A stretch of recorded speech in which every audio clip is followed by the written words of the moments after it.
Bonjour, je me présente, Paul Deschênes, agronome professionnel de recherche à l'Institut de recherche et de développement en agro-environnement. Alors, je vous présente aujourd'hui un outil de prévision des rendements dans la fraise ajourneuse Seascape, un projet qui a été réalisé en collaboration avec l'Association des producteurs de fraises et framboises du Québec et l'IRDA, subventionné par le MAPAC. La démarche peut être résumée en 3 étapes simples. La première étape, qui est d'une durée maximum d'1 heure, consiste à faire un décompte des fruits verts dans le champ dont on souhaite obtenir les prévisions de rendement. Les fruits verts, qu'est-ce que c'est? Un fruit vert, c'est une fleur qui est légèrement défraîchie, qui a perdu au moins un pétale, jusqu'à un fruit d'une couleur qui ne permettra pas sa récolte. Donc, un fruit orangé sera considéré comme un fruit vert.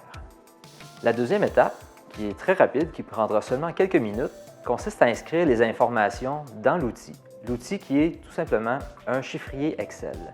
Premièrement, on inscrit la densité de plantation dans la cellule appropriée. La densité est exprimée en plants à l'hectare. Dans la première colonne, on inscrit la date à laquelle le décompte a été effectué. Dans la deuxième colonne, on inscrit une nouvelle date qui correspond à la date du décompte additionnée de 21 jours. 21 jours correspond au nombre de jours entre une fleur nouvellement ouverte et un fruit mûr. Et finalement, on inscrit le nombre de fruits verts qui a été compté sur les 60 plants présents dans le champ. Par la suite, les prévisions sont générées automatiquement par l'outil et sont affichées dans les 2 dernières colonnes. 2 colonnes pour 2 types de prévisions, une optimiste et une conservatrice. La prévision conservatrice considère une saison dont les rendements seraient plus faibles. La troisième étape consiste à comparer les rendements prévus et réels. Les rendements prévus correspondent aux récoltes qui auront été effectuées entre les dates de la deuxième colonne.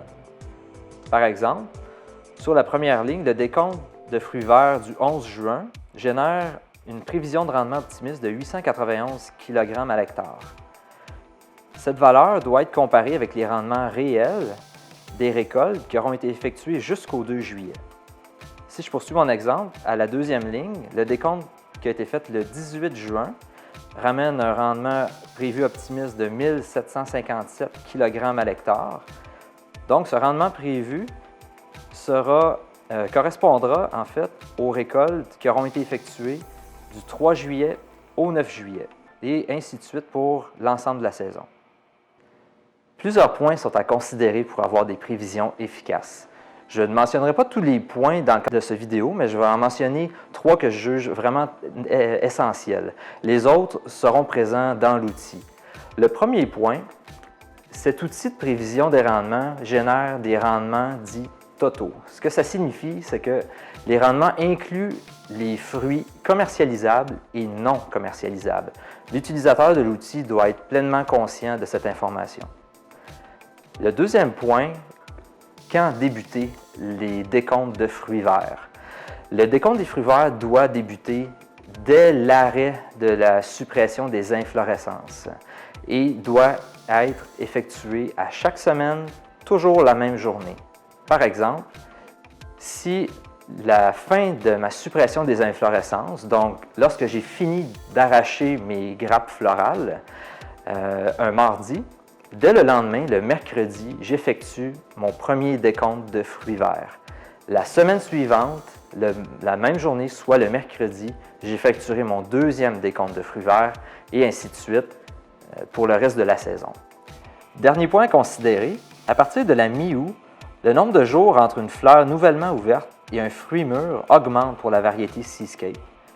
Cette valeur dicte la date à inscrire dans la deuxième colonne de l'outil.